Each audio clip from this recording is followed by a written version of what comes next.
চিংড়ির ভাপা, চিংড়ির মালাইকারি অনেক হ্যাপা, অনেক ঝামেলা, কিন্তু এই যে রান্নাটা আমি আপনাদের সঙ্গে শেয়ার করব, যেমন খুব কম সময়ে হয়ে যায়, মশলা খুবই সামান্য, কিন্তু সুস্বাদুর দিক থেকে কোনো অংশে কম নয়।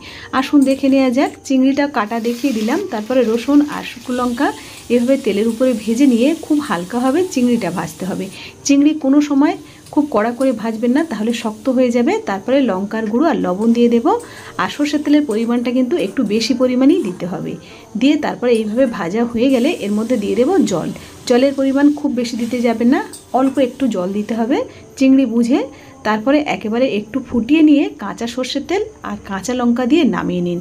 আর কিছুই লাগবে না, গন্ধরাজ লেবু মাখিয়ে আর এইভাবে ভাতটা মাখিয়ে একবার খেয়ে দেখুন। ভালো লাগলে অবশ্যই আমাকে কমেন্ট করে জানাবেন যে কেমন সুন্দর হয়েছে আর কত কম সময়ে হয়ে গেছে। ভীষণ সুস্বাদু একটা রেসিপি, অবশ্যই বাড়িতে ট্রাই করুন। অনেক রকম তো খেয়েছেন।